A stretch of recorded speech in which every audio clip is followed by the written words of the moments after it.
percebe, às vezes Deus usa pessoas que a gente menos imagina. Então, a nossa oração é que Deus use nosso irmão Mateus, né, com graça, e que possamos ser exortados, ensinados por ele, né, através da ação poderosa do Espírito Santo de Deus. Bom, Deus abençoe. Nosso irmão Mateus tem a palavra.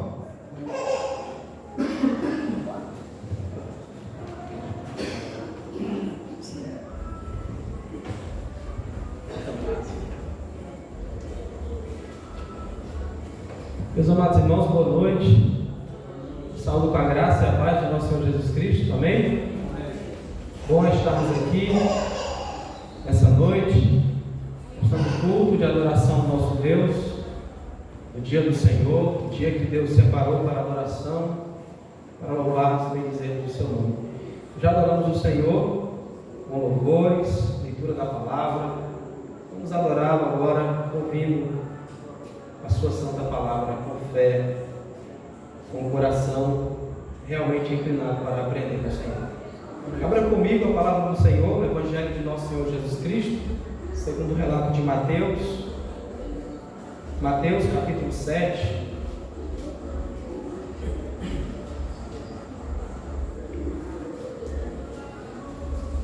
Mateus 7. Nós vamos ler do versículo 15 ao versículo 23.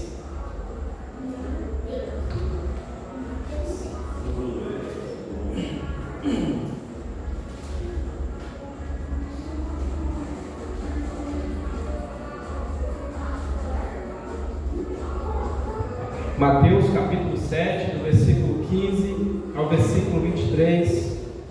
Ouça com fé a palavra de Deus que diz: Acautelai-vos dos falsos profetas que se vos apresentam disfarçados em ovelhas, mas por dentro são lobos roubadores. Pelos seus frutos os conhecereis. Colhe-se porventura uva dos espinheiros ou figo dos abrolhos? Assim toda árvore boa produz bons frutos, porém a árvore má produz frutos maus. Não pode a árvore boa produzir frutos maus, nem a árvore má produzir frutos bons. Toda árvore que não produz bom fruto é cortada e lançada ao fogo. Assim, pois, pelos seus frutos os conhecereis. Nem todo que me diz, Senhor, Senhor, entrará no reino dos céus, mas aquele que faz a vontade de meu Pai, que está nos céus. Muitos naqueles dias hão de dizer: Senhor, porventura não temos nós profetizado em teu nome? E em teu nome não expelimos demônios? E em teu nome não fizemos muitos milagres? Então lhes direi explicitamente: nunca vos conheci, apartai-vos de mim, os que praticais a iniquidade. Vamos mais uma vez ao Senhor em oração.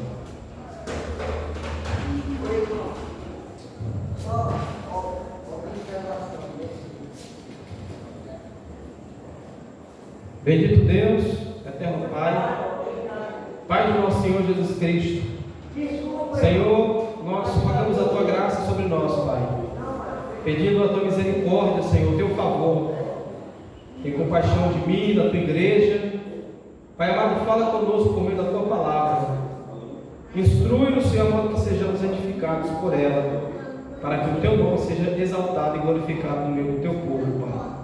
Assim te peço, Pai, por fé, em nome de Jesus. Amém e amém. Irmãos, diante de nós está um dos mais solenes textos das Escrituras. Ao lermos, somos imediatamente cônscios de que Cristo não está tratando de trivialidades temporais, mas um destino eterno. Jesus Cristo nos dá uma surpreendente vista do que nos aguarda no grande dia, ou no último dia, onde Ele há de julgar todas as nações. Cristo nos ensina, mediante a sua palavra, especialmente nessa porção das Escrituras, a respeito da falsa segurança, ou da falsa profissão de fé. É interessante como a palavra de Deus, na sua inteireza, na maioria de muitas vezes, de muitas formas, nos exorta a que examinemos o nosso coração, chama-nos a nossa atenção, nos convida dia após dia, quando a ouvimos, quando a meditamos, ao autoexame, a examinarmos o nosso coração, se de fato nós estamos em Cristo Jesus. Paulo mostra isso em 2 Coríntios 13:15, de forma bem clara. Ele diz: examinai-vos a vós mesmos, se realmente está na fé, provai-vos a vós mesmos, ou não reconheceis que Jesus Cristo está em vós, se não é que já estáis reprovados. Não existe um assunto mais solene e sério no qual você vai ver a pessoa de Jesus Cristo tratando, se não ser a respeito da condição, da situação, do destino do homem diante de Deus, da sua condição eterna diante de um Deus que há de julgar todas as coisas, como nos diz a sua palavra, onde todas as coisas estão nus e patentes diante daquele que há de julgar todas as coisas. Existe algo, irmãos, que vemos no ministério de Jesus Cristo, que ele prioriza, que ele dá primazia, que é no tocante ao ensino do reino de Deus, daquilo que Deus estava fazendo por intermédio dele, cumprindo a promessa de Deus, a qual ele já havia dado ao seu povo, desde o Antigo Testamento, desde a Antiga Aliança, onde por meio dos profetas, por meio da lei de Deus, da lei cerimonial, da lei moral, onde vemos a palavra inspirada de Deus, a palavra verbal de Deus, sendo apontada para Cristo, para o nosso Senhor e Salvador Jesus Cristo. Então, o tema das Escrituras, o tema da palavra de Deus, é a respeito da condição do homem, da salvação que vem de Deus. Você vê que Jesus usa um texto, não de forma a tratar de coisas triviais no tocante à nossa vida comum, mas ele fala a respeito daquele que o chama de Senhor, Senhor, mas quando na verdade a sua profissão de fé nele não é uma profissão de fé verdadeira. Então nós precisamos entender que o que Deus requer do ser humano e o que Deus nos revela na sua palavra como algo primordial é nos dar o meio, nos mostrar o alvo, levar o homem a entender, a compreender o modo pelo qual Deus se revelou gloriosamente em Cristo Jesus, trazendo salvação, trazendo assim perdão dos nossos pecados. Jesus Cristo como Rei, como sendo o profeta que havia prometido também pelo próprio Moisés, que havia de vir profetizar para o povo, ensinar o povo a lei de Deus, onde ele diz: arrependei-vos, pois, e crede no meu Evangelho. Nós vemos o Senhor Jesus, principalmente nessa seção das Escrituras, no capítulo 5, no capítulo 6 e no capítulo 7, nessa porção a qual reconhecemos como o Sermão do Monte, onde Cristo Jesus, como o Rei, como aquele que fundou o seu reino neste mundo, ele mostra como aqueles que são súditos do seu reino devem viver, devem praticar a fé, a sua confissão de fé nele como único e suficiente Salvador. Então ele estabelece as suas leis, a característica daqueles que de fato fazem parte do reino de Deus, daqueles que de fato, mediante o novo nascimento, ingressaram no reino de Deus, mediante a fé foram justificados dos seus pecados e creram tão somente em Cristo Jesus para a salvação. Nós precisamos entender, irmãos, que o alvo de Deus em mandar o seu Filho a este mundo, o principal propósito do Evangelho de Deus, não é fazer com que o homem seja bem sucedido financeiramente, ou emocionalmente, ou qualquer outra coisa do tipo. O Evangelho, ele fala a respeito de um Deus santo, justo, que salva pecadores injustos, mediante o seu Filho, Jesus Cristo, nosso Senhor e Salvador.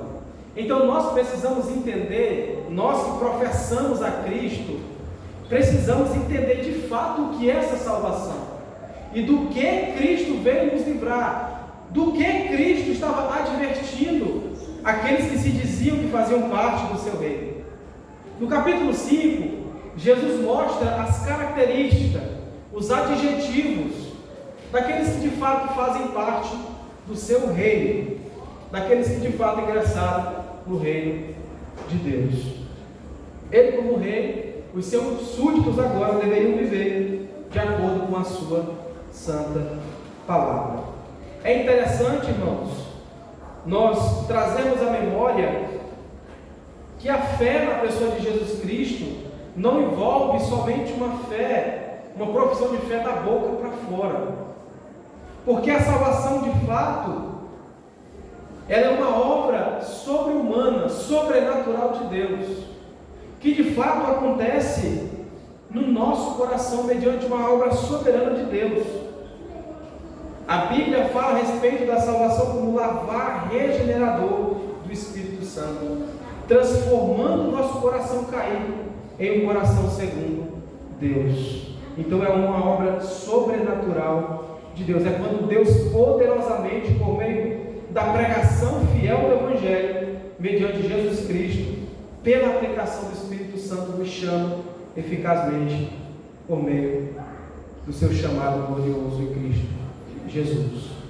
Então, Jesus está mostrando aqui nesse texto, principalmente ensinando aos seus discípulos, para que eles se acautelassem no tocante aos falsos profetas, principalmente daqueles que nos últimos dias se auto-intitulariam profetas de Deus, homens de Deus, que de fato viviam para Deus e conforme a palavra de Deus. Mas a palavra de Deus nos dá sinais do que é um falso profeta, tanto do que é um falso profeta, como do que é uma falsa profissão de fé, do que é um falso cristão.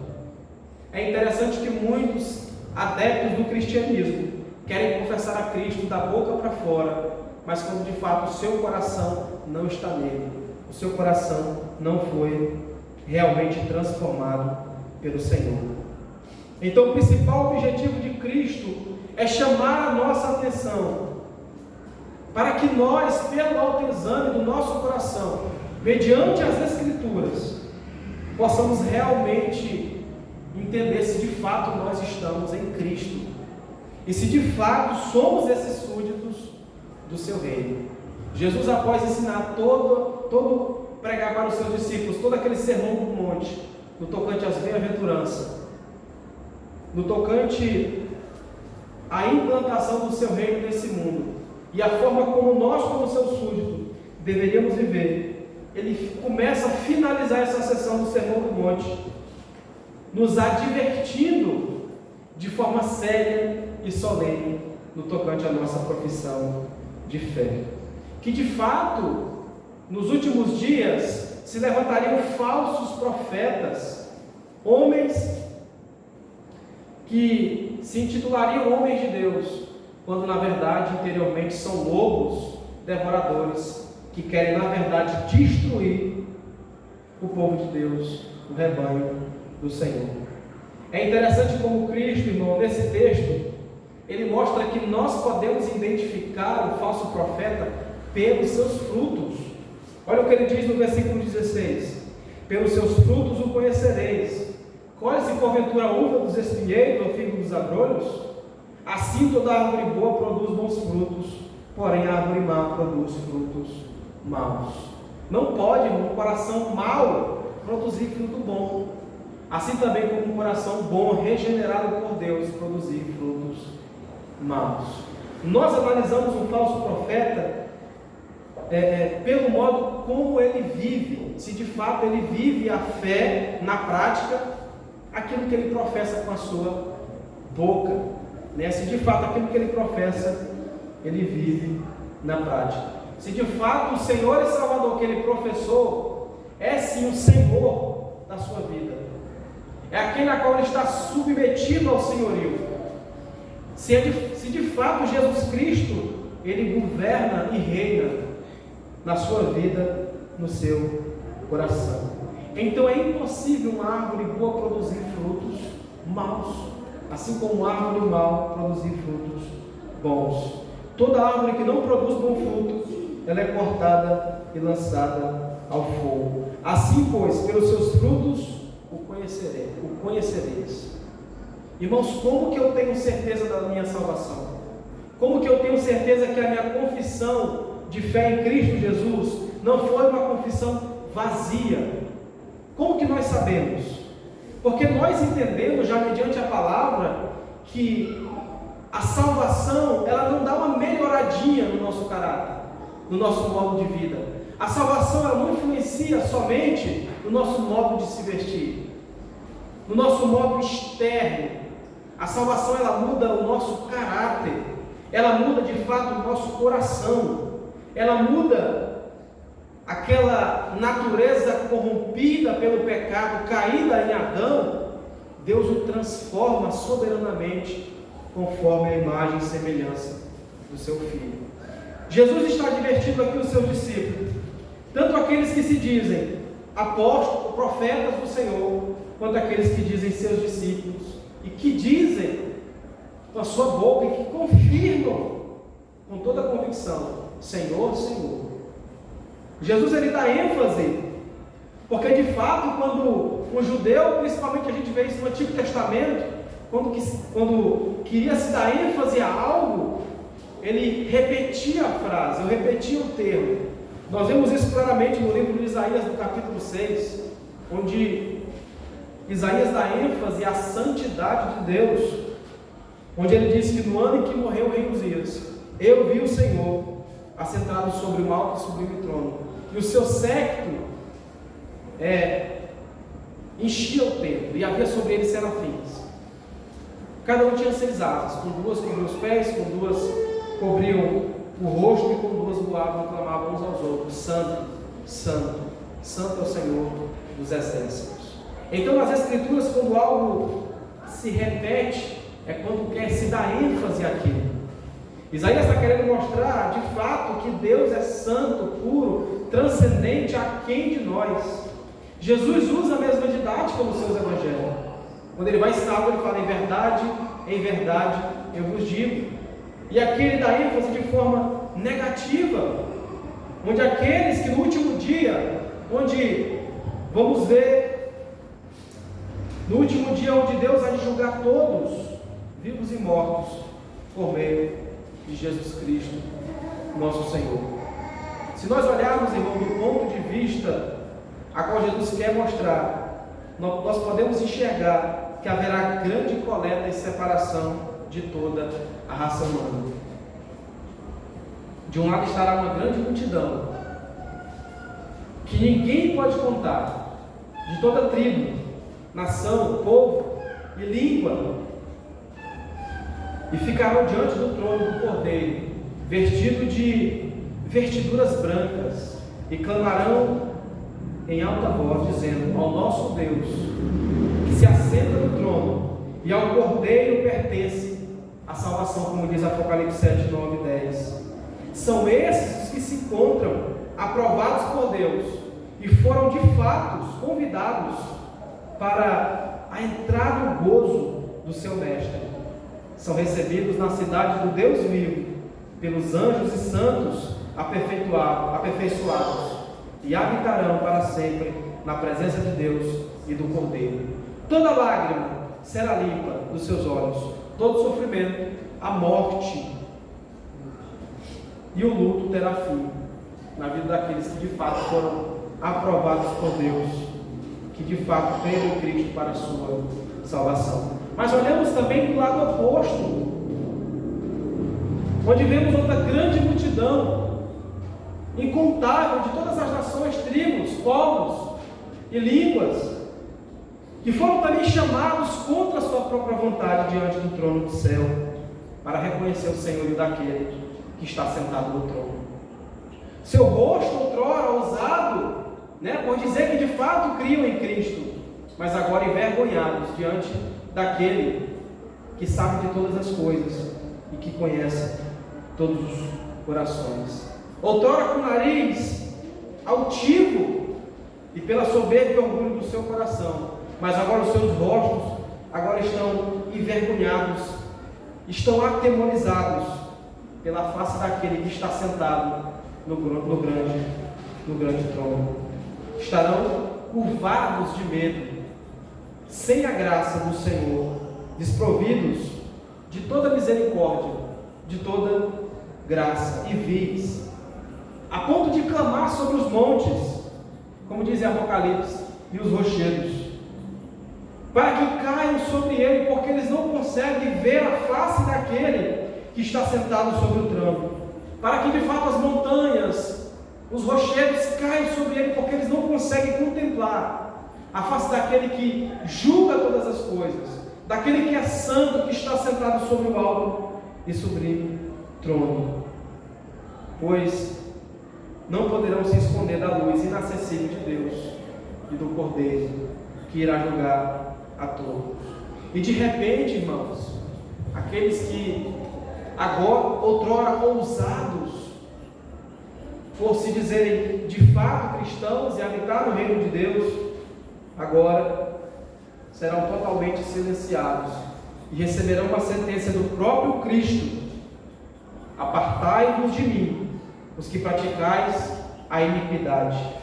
Então, por mão divina serão lançados no inferno e habitarão junto a demônios, em lugar preparado para o diabo, onde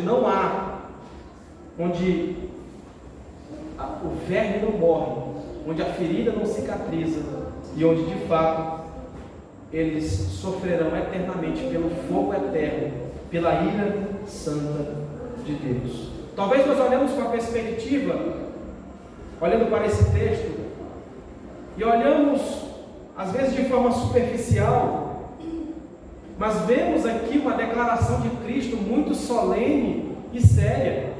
Jesus está ensinando e se direcionando isso aqui aos seus discípulos, aqueles que estavam seguindo, aqueles que de fato diziam: não, ele é o Messias, a ponto de o Evangelho de João dizer que quando Jesus fazia aqueles milagres, muitos deles o seguiam e queriam fazer dele rei, porque de fato eles entendiam que ele era o Messias, numa perspectiva totalmente política.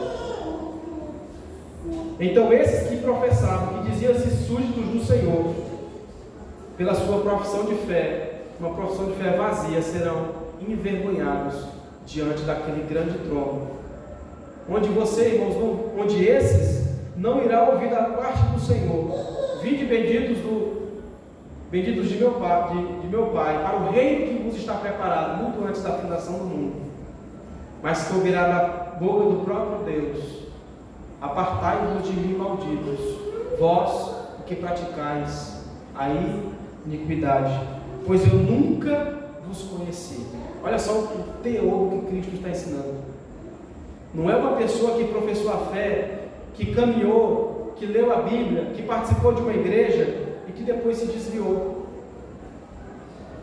Não é isso. Jesus está dizendo: eu nunca te conheci. Você de fato nunca se converteu. Você de fato nunca ingressou no reino. Você nunca nasceu de novo. Talvez, irmãos, nós desejaríamos de todo o nosso coração que essas palavras de Cristo, muito duras, muito fortes, onde ele diz no versículo 23: então lhes direi explicitamente: nunca vos conheci, apartai-vos de mim, os que praticais a iniquidade. Talvez nós desejaríamos que essas palavras fossem apenas exageros, que essas palavras de Cristo fossem apenas uma hipérbole, uma metáfora, ou a frase de algum poeta, mas não, é a verdade de Deus. É o Deus soberano, criador de todas as coisas, que irá declarar para aqueles que dizem professar uma fé em Deus, quando na verdade o seu coração ama o mundo, de verdade ele está entregue nos seus delitos e pecados.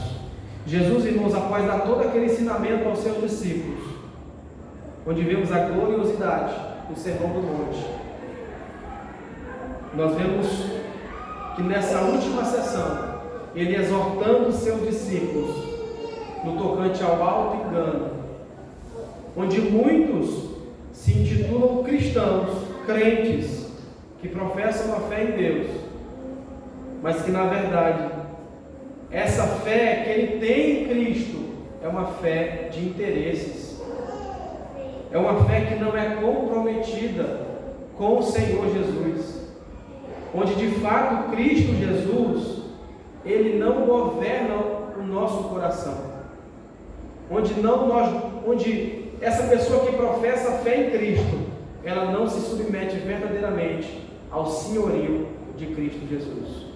Então há, irmãos, nos nossos dias uma negação total a respeito disso. Muitas pessoas dizem crer em Jesus, dizem amar a Jesus, dizem que vão morar no céu com Jesus, mas na verdade elas não querem viver como Jesus. Elas não estão dispostas a abandonar, se preciso for, a sua própria vida, despojar de todos os seus desejos para seguir a Cristo de todo o coração. Será se de fato, irmãos, nós estamos dispostos como discípulos do Senhor Jesus a nos desapegar de todas essas coisas, do dinheiro, dos relacionamentos que muitas das vezes não glorificam a Deus, das coisas deste mundo, para seguir a Cristo de todo o nosso coração? Será se de fato a profissão de fé que fazemos no Senhor, é uma profissão verdadeira? Porque as palavras de Cristo, elas são para nós e têm a intenção realmente de penetrar o nosso coração, como uma lança, para nos acordar, irmãos, do perigo, para nos acordar do sono espiritual. A palavra de Deus, ela trata o destino do homem como algo muito solene e sério. Deus sempre chama a nossa atenção a que nós venhamos sempre nos voltar para Ele e examinar o nosso coração para ver se de fato nós não carregamos somente um título de cristãos, de crente, de alguém que tem fé em Deus, ou se de fato somos filhos de Deus, mediante uma vida da porta estreita, do caminho estreito. O cristianismo, irmãos, existe um homem, um historiador, que ele diz, estudando todas as religiões, ele fala que o cristianismo é a única religião que ele conhece, onde você não pode ficar confortável, onde de fato é a religião que nos chama a negar a nós mesmos, a ponto de negar a nossa própria família, parentes, os nossos próprios desejos, os nossos próprios bens materiais, e carregar a nossa cruz e seguir o nosso Senhor e Salvador Jesus Cristo. E ele dá um conselho: se você quer uma religião tranquila, confortável, pomposa, não vá para o cristianismo, porque de fato a vida de um cristão, ela é marcada pela abnegação, pela uma separação do pecado. Por isso que Jesus dá uma declaração solene aos seus discípulos. Ele diz que muitos naqueles dias irão até dizer: Senhor, mas em teu nome nós profetizamos, nós fizemos milagres, nós fizemos coisas extraordinárias, nós expulsamos demônios, nós pregamos. E Jesus nos dirá abertamente, explicitamente: nunca vos conheci. Nós precisamos entender, irmãos, que os dons de Deus, eles são sem misericórdia, e que Deus usa até uma mula, Deus usa qualquer um, até o ímpio ele usa, para que o nome dele seja glorificado. Muitas pessoas se acham que o falar bem, o ter uma boa dicção, o saber se expressar, o pregar bem a palavra de Deus, nada disso garante o nosso lugar no céu. Nada disso faz com que nós de fato sejamos conhecidos como filho de Deus. Nada disso. A certeza que nos dá temos mediante a palavra de Deus, pela aplicação do Espírito Santo, é quando de fato o nosso desejo é de agradar a Deus, de viver para a glória de Deus. Quando a nossa inclinação, aquela que outrora se inclinava diariamente para o pecado, agora ela busca dia após dia obedecer a Deus. Você vê que o discípulo verdadeiro de Cristo e que professa Cristo, não só da boca para fora, mas de todo o coração, ele procura viver uma vida de obediência a Deus, de obediência, a ponto de lutar contra o seu próprio pecado, contra o seu próprio coração.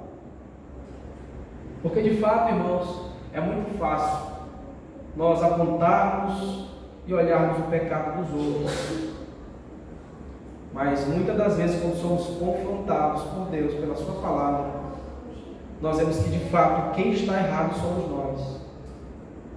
E quando observamos de forma séria e detalhada, vemos que quem precisa de fato de Deus e de santificação do coração somos nós.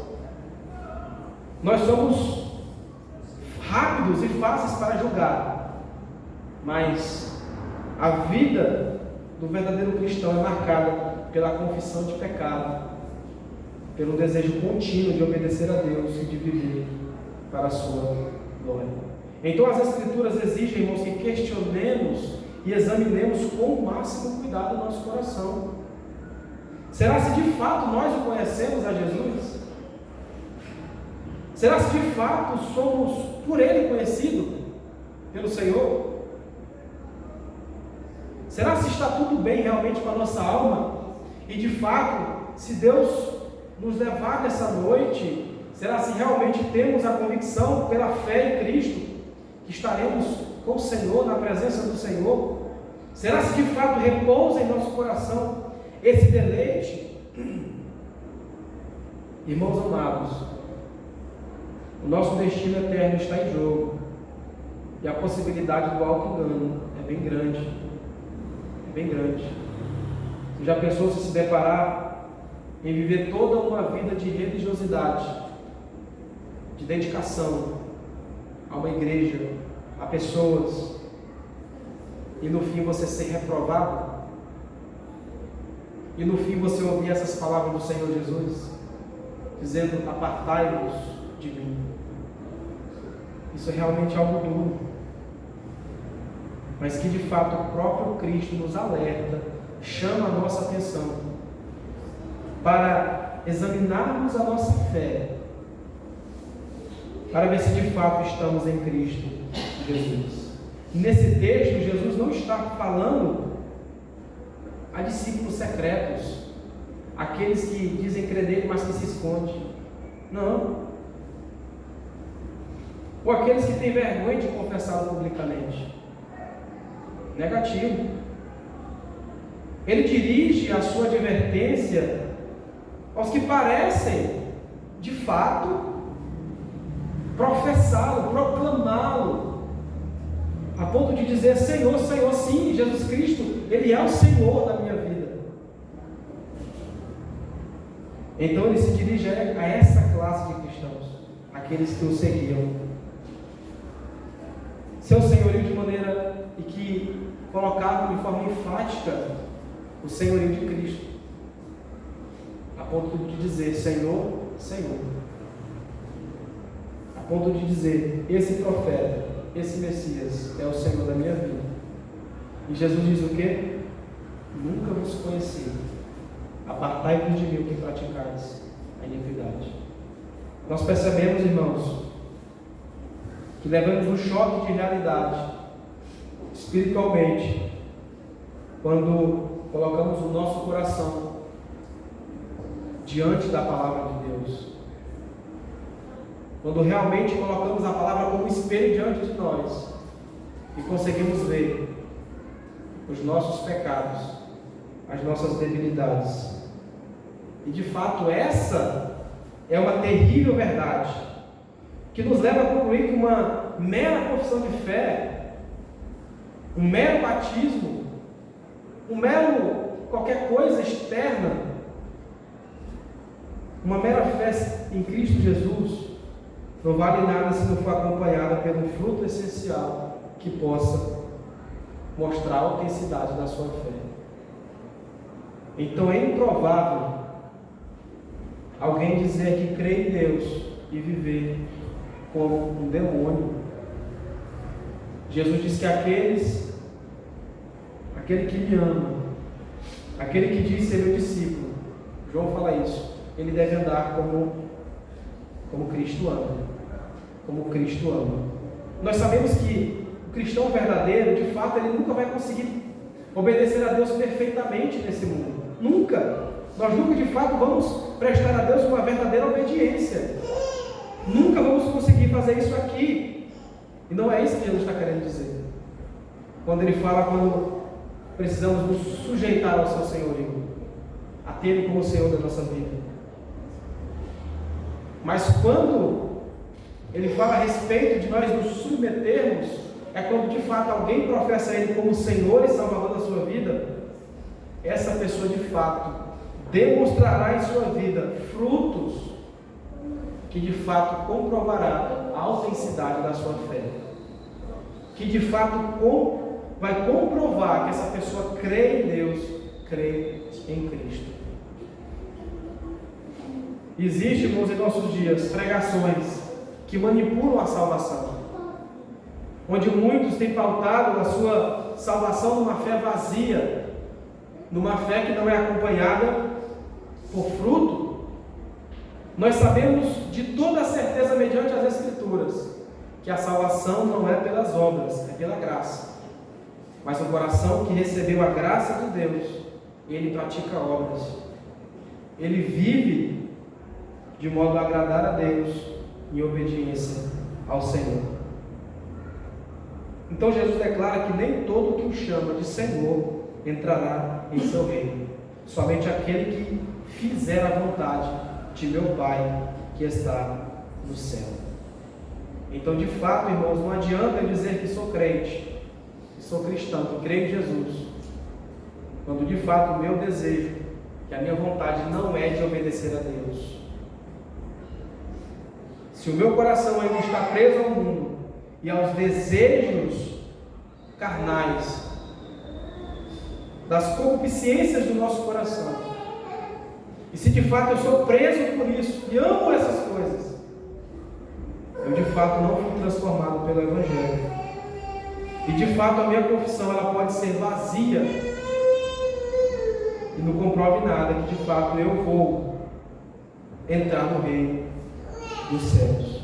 A validade da nossa confissão do senhorio de Jesus Cristo e da nossa conversão é evidenciada por nossa obediência à vontade do Pai. Irmãos, o povo de Deus é conhecido por ser obediente a Deus. O povo de Deus, Jesus está mostrando as características daqueles que de fato participam do seu reino, que de fato foram transformados pelo Evangelho, que de fato eles sofrem perseguição por causa da justiça, eles choram pela injustiça por causa do pecado, que de fato eles procuram viver uma vida de obediência ao Pai, a Deus. Então, por que me chamais Senhor, Senhor, e não façais o que eu vos mando? De fato, irmãos, nós somos chamados a ver se a nossa religião não é uma religião vã, uma vida que ama o mundo, uma vida que confessa Jesus, mas que vive como alguém que nunca conheceu a Deus. Precisamos entender que o povo de Deus é distinto, é conhecido pela santidade e não pelo pecado, e não pela corrupção que reina em seu coração. Não, os discípulos de Cristo são conhecidos porque aquelas características de Jesus elas foram dadas a nós, elas foram colocadas em nós pelo Espírito Santo, e nós, dia após dia, somos transformados de glória em glória, como pelo Espírito Santo do Senhor, para que sejamos mais parecidos com o Senhor Jesus Cristo. E de fato o cristão, ele vive nesse progresso, o súdito do reino, aquele que de fato professa a Cristo verdadeiramente, aquele que está sujeito ao senhorio do Senhor, ele de fato se submete ao seu senhorio e procura obedecer a Deus em cada aspecto da sua vida. Nós percebemos, irmãos, que Jesus sempre trata da situação da alma do homem de forma muito séria. De forma muito séria. Nós precisamos ter cuidado em examinar se realmente a nossa alma está bem com Deus. Se de fato nós, cristãos, estamos vivendo somente uma vida fútil nesse mundo. Precisamos dia após dia orar como Jonathan Edwards: Senhor, grave a eternidade nos meus olhos. Senhor, não faça com que eu seja atraído pelas coisas desse mundo, mas que o meu coração seja literalmente teu, que de fato somente o Senhor possa reinar no meu coração, para que assim naquele último dia não sejamos envergonhados. Quantos, irmãos? Quantos naquele dia serão envergonhados diante do Senhor? Que diziam professar uma fé, que diziam de fato professar uma fé em Jesus, mas que no último dia será envergonhado. Que nós sejamos achados fiéis ao Senhor, que nós sejamos aqueles que serão aprovados por Deus e que receberão a boa notícia do Pai: vinde benditos do meu reino, recebei por herança o reino que vos está preparado muito antes da fundação do mundo, a fundação de todas as coisas. E essa é a certeza que temos em Cristo, de que de fato nós fomos aprovados por Deus mediante o Senhor Jesus Cristo, que de fato por intermédio dele nós ingressamos no reino, e que por meio da fé somente nós nos sustentamos, nos agarramos em Cristo, sabendo que dia após dia o Espírito Santo está moldando o nosso caráter, a nossa vida, a imagem e semelhança de Jesus Cristo. Repousando, irmão, toda a nossa confiança, não no nosso braço, mas no poder de Deus. Sabendo que também que Deus nos deu uma responsabilidade, de que se nós professamos a fé nele, vivamos também conforme ele manda que vivamos. Pedro disse: é santo aquele que vos chamou, tornai-vos, pois, também santo em todo o vosso proceder, porque escrito está: sede santos, porque eu sou santo. Irmãos, a nossa vida nesse mundo é breve e passageira. Nós vemos a brevidade da vida, e o salmista coloca isso de forma bem clara no Salmo 90, onde a nossa vida, ele diz que é como um ponto de gelo, que logo passa. Essa é a vida do homem. Logo, logo, irmãos, daqui 100 anos, nenhum de nós estará mais aqui. Nenhum de nós. Nós precisamos, de fato, testificar, examinar o nosso coração e realmente rogar a Deus para que, de fato, a nossa confiança esteja somente em Cristo, para que não sejamos envergonhados naquele último dia. Amém, meus irmãos? Vamos ao Senhor em oração, rogar a Ele a sua graça e a sua misericórdia. Bendito Deus, eterno Pai, Senhor, tem misericórdia de nós, pois temos pecado contra Ti, Senhor. Muitas das vezes temos vivido, Pai, como aqueles que dizem crer no Senhor, mas demonstramos uma vida de pecado. Ó Deus, tem misericórdia de nós. De fato, o Teu Espírito Santo, Pai, Ele testifica no nosso coração que nós somos Teus filhos, Senhor. Ó Deus, então faz em nós a boa obra, Senhor. Cria dentro de nós um coração puro, que de fato ama o Senhor, que de fato, ó Deus, amam o Senhor, Pai, que de fato desejam obedecer o Senhor. Ó Deus, cria dentro de nós um espírito quebrantado, Pai, um coração contrito, um coração sensível às verdades eternas do Senhor. Ajuda-nos, ó Deus, a sempre olharmos para as Escrituras e examinarmos o nosso coração, para que não sejamos envergonhados naquele último dia. E eu rogo a Ti, Pai, que o Senhor tenha misericórdia de nós e que de fato, Pai, a nossa confiança no Senhor, ela possa ser uma realidade, ela possa ser vivida, ela possa ser demonstrada em obediência, em frutos, não para que nós sejamos vistos ou glorificados, mas para que os homens vejam as boas obras e glorifiquem o Pai que está nos céus. Tudo te peço, Pai, crendo por fé, em nome de Jesus. Amém e amém. Amém. Meus irmãos, vamos louvar o nosso Deus com o hino 304 do nosso cenário.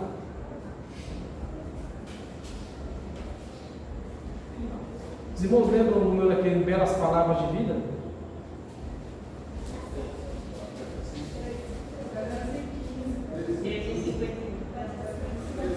351.